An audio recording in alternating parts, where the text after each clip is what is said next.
Depois de 20 anos desaparecido, Terrence Malick voltou para Hollywood e criou um dos filmes de guerra mais humanos, filosóficos e caóticos da história do cinema. Um filme tão ambicioso que estrelas aceitaram trabalhar praticamente de graça. Atores foram cortados sem aviso e a produção virou uma verdadeira batalha no meio da selva. Hoje você vai descobrir os bastidores, as curiosidades e a história por trás de Além da Linha Vermelha. Mas antes da gente continuar, já se inscreve no canal e ativa o sininho, porque toda semana tem vídeos sobre bastidores, curiosidades e histórias incríveis do cinema que muita gente nunca ouviu falar.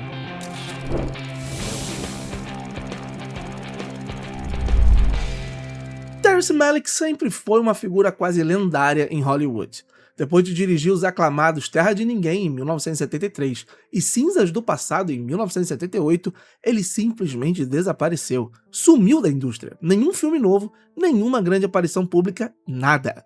Por isso, quando começaram os rumores de que Malick finalmente voltaria a dirigir um filme nos anos 90, Hollywood entrou em estado de choque. Em 1988, Terrence Malick já havia sido pago para escrever o roteiro de Além da Linha Vermelha.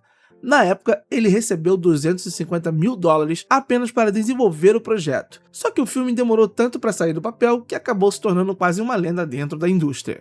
Até que em 1995, a notícia finalmente explodiu. Terrence Malick estava preparando seu retorno ao cinema. E foi aí que aconteceu algo raríssimo em Hollywood. Atores começaram a perseguir o projeto desesperadamente. Segundo pessoas ligadas à produção, foram tantos artistas que tentaram entrar no elenco que os diretores de casting precisaram avisar publicamente que não aceitariam mais pedidos. Brad Pitt, Al Pacino, Gary Oldman e George Clooney se ofereceram para trabalhar por salários extremamente baixos. Alguns chegaram a dizer que fariam o filme de graça, só pela oportunidade de trabalhar com Malick. Segundo relatos da produção, Bruce Willis chegou ao ponto de oferecer passagem de primeira classe para a equipe de elenco, tudo para conseguir algumas falas no filme. E ele não foi o único. O Johnny Depp também demonstrou enorme interesse no projeto. Malick chegou a se reunir com o ator no famoso Book Soup Bistro, na Sunset Strip, para conversar sobre o longa. Naquele momento, Além da Linha Vermelha já tinha se transformado em um evento antes mesmo de começar a ser filmado. E os bastidores ficaram ainda mais curiosos. Em 1995, o produtor Mike Medavoy abriu sua própria casa para que Terrence Malick organizasse leituras do roteiro com diversos atores. E olha o nível das pessoas envolvidas. Martin Sheen ficou responsável por narrar as direções de cena, enquanto Kevin Costner, Will Patton, Peter Berg, Lucas Haas e Dermot Mulroney interpretavam os personagens principais durante os testes. Só que Malick não conduzia esses encontros de maneira tradicional. Malick colocou para tocar a trilha sonora de O Desafio das Águias, clássico de guerra lançado em 1968, enquanto tocava tambores japoneses para os participantes. E existe uma história incrível envolvendo Sean Penn. Depois de ler o roteiro e finalmente conhecer Terrence Malick pessoalmente, Sean Penn disse algo que resume perfeitamente o fascínio que o diretor causava nas pessoas. Ele olhou para Malick e falou: "Me dê $1 e diga onde eu tenho que aparecer." É uma frase que mostra que para muitos daqueles atores que participar do filme era mais importante do que dinheiro. E existe outro detalhe interessante. Entre todo aquele elenco enorme de Além da Linha Vermelha, Sean Penn foi o único ator a receber participação nos lucros do filme depois que a produção se pagasse. Mas a verdade é que o próprio filme quase morreu antes de nascer. O projeto enfrentou enormes dificuldades financeiras.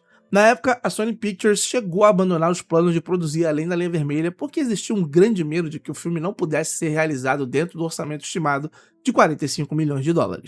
E considerando o tamanho da produção, esse receio fazia sentido. Estamos falando de um filme de guerra gigantesco, com um elenco enorme, cenas complexas e um diretor conhecido por métodos pouco convencionais. Parece um risco enorme.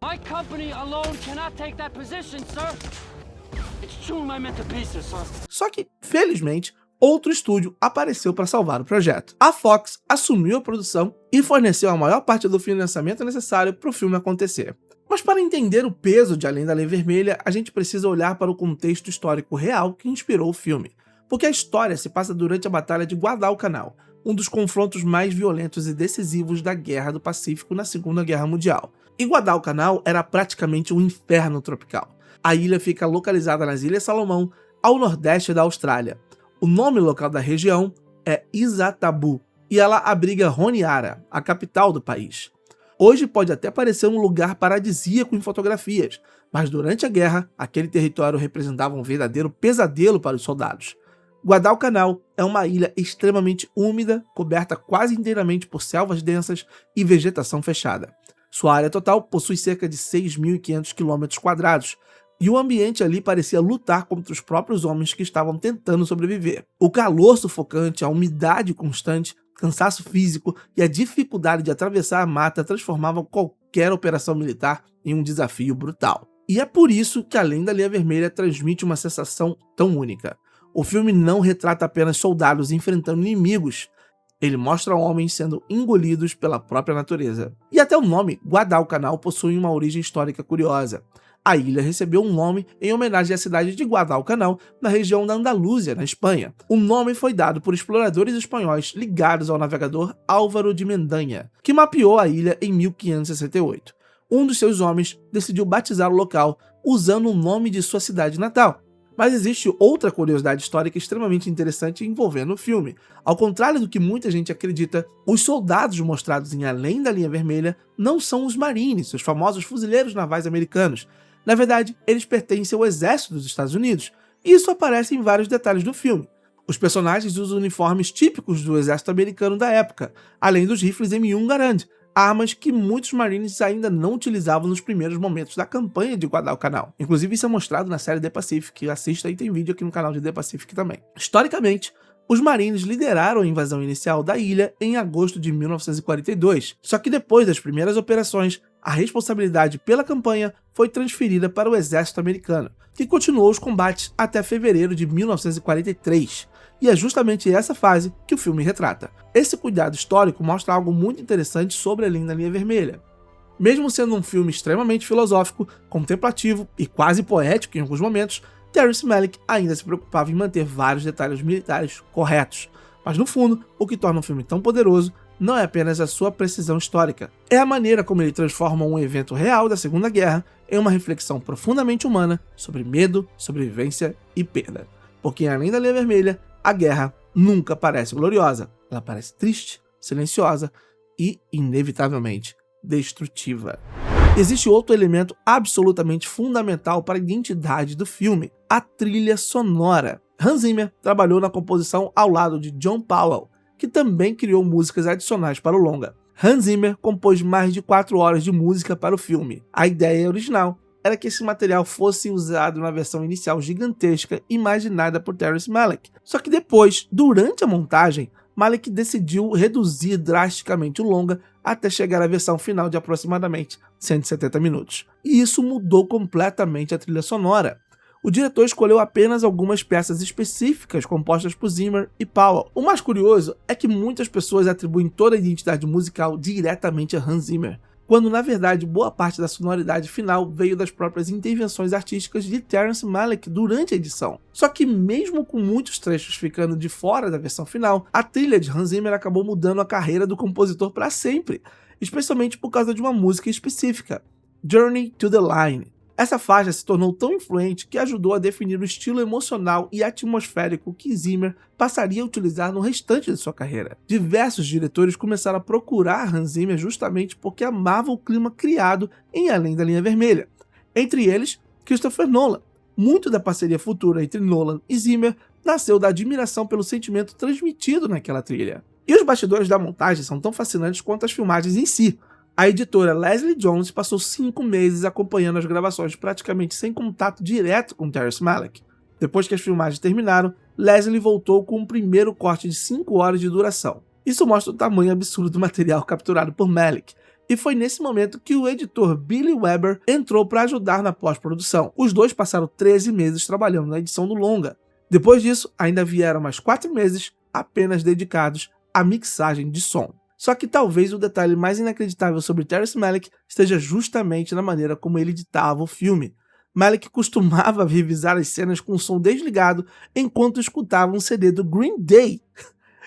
É quase impossível não imaginar o contraste entre aquelas imagens filosóficas e contemplativas da guerra sendo montadas ao som de uma banda punk rock dos anos 90 e até hoje, né? Green Day tá ativo até hoje e é muito bom ainda.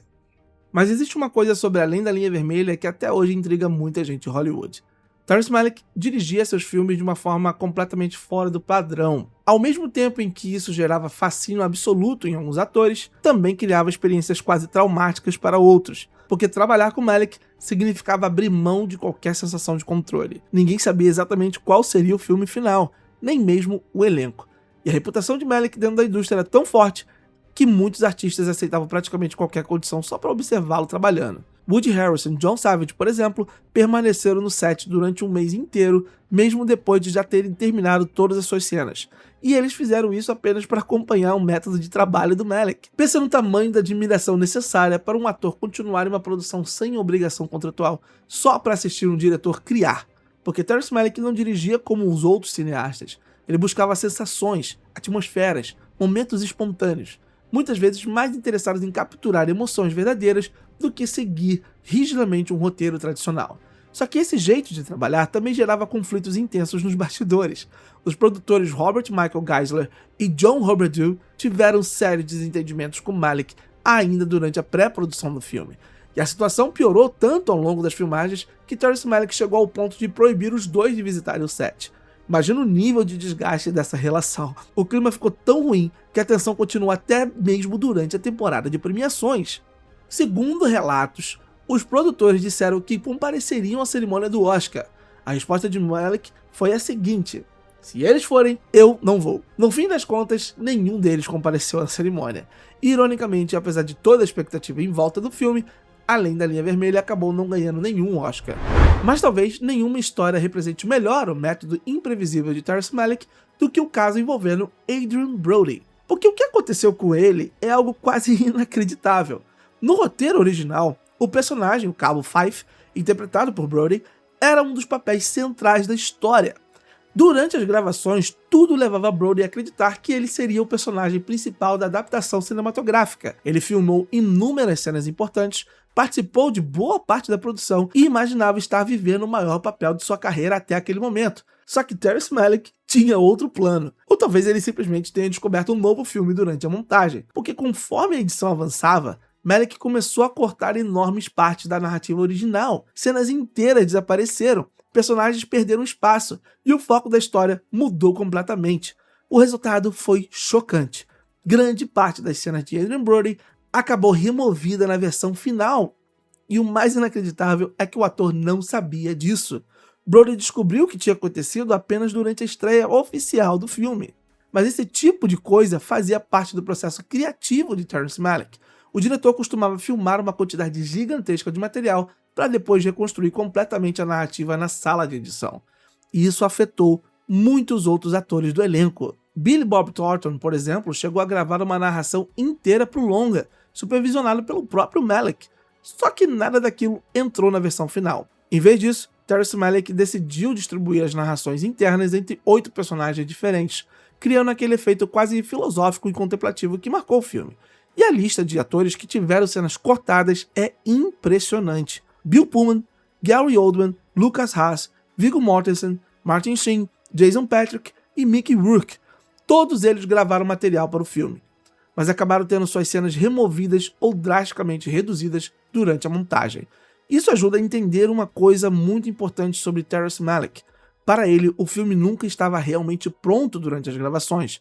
O verdadeiro processo criativo acontecia depois, na edição. Era ali que ele descobria qual história ele queria contar. E existem alguns detalhes escondidos em Além da Linha Vermelha que mostram perfeitamente como Terrence Malick enxergava a guerra.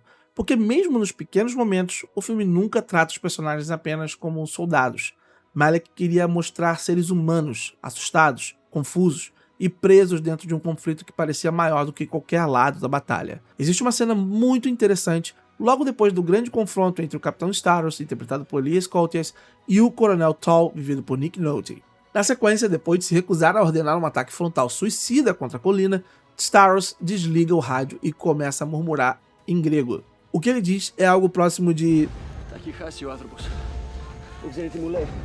Mas talvez um dos momentos mais fortes de humanidade em A Linha da Linha Vermelha aconteça em uma cena envolvendo soldados japoneses capturados. Existe um momento em que soldados americanos aparecem sentados próximos de prisioneiros japoneses após a tomada de um acampamento inimigo. Enquanto isso, um soldado americano provoca um japonês gravemente ferido. E a resposta do japonês é devastadora. Where you going, you're not coming back from.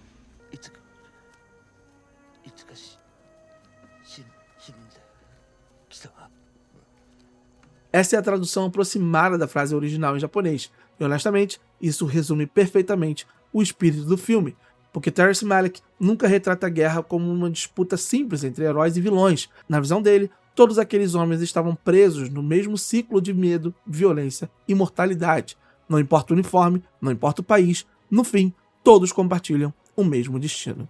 E talvez um exemplo mais forte disso aconteça justamente na cena final envolvendo Wheat. O soldado japonês que atira em Wheat poderia simplesmente executar o personagem imediatamente, mas não é isso que ele faz.